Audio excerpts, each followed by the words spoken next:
So here's how I began.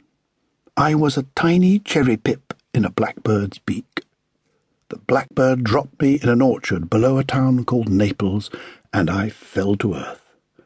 After a while I grew into a fine cherry tree, blossoming wonderfully every year, until one winter's day a raging storm blew me over, and the next thing I know, I am nothing but a piece of wood, a branch in a pile of other branches, waiting to be burnt. And that would have been that. There would have been no Pinocchio.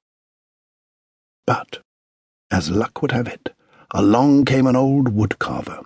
He was whistling away as he searched through the pile and talking to himself. He picked me up, turned me this way and that, peered at me, smelled me even.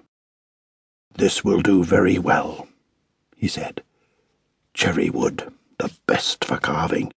Just what I've been looking for." He looked about him nervously. "No one's around. No one will notice, will they?" He tapped me with his knuckle, knocked me against a tree. "Yes, you'll carve perfectly." That was when I spoke my first words. I'd heard a lot of speaking in my life, so words came easily. I'd just never needed them before. "Excuse me," I said, "but I do wish you wouldn't keep knocking me about like that. It hurts. And carving me up, I'm sure, will hurt a great deal more. I don't like the sound of that one bit." He heard me. I know that because in his surprise he dropped me onto his foot. When he'd stopped hopping about, he began to search around, wondering where on earth the voice had come from. "Anyway, you can't just steal me," I went on. All right, he said, clapping his hands to his ears. I will pay. Here, look, I'm leaving a coin for you on the woodpile." And with that he tucked me under his arm and legged it. All the way I kept shouting and shouting, begging him to take me back. By the time we reached his house, I had been shouting so loud and for so long that I'd lost my voice completely. All around the walls of his house hung the tools of his trade. Chisels, planes, hammers, drills. I was terrified.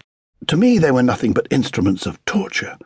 But when I tried to protest, nothing would come out, not a squeak, not a whisper.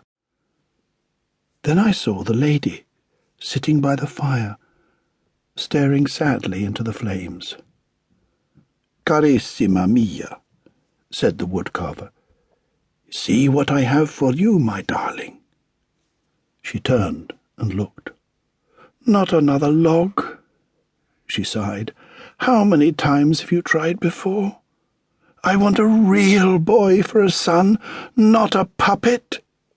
But this is the finest cherry wood, carissima mia, and when I touch it, it has life. I feel it, I smell it, I can almost hear it. You'll see, my darling, with this piece of wood, I will make you at last the son you have always longed for." Geppetto's wife shook her head, and I could see there were tears in her eyes. "You are the kindest of men, Geppetto, and I love you because you never stop trying, you never stop hoping. But it is hopeless, I tell you, hopeless. We'll never have a son of our own." And again she turned her face to the fire and wept. Geppetto the woodcarver took down his tools from the wall, rolled up his sleeves, and wiped his nose with the back of his hand.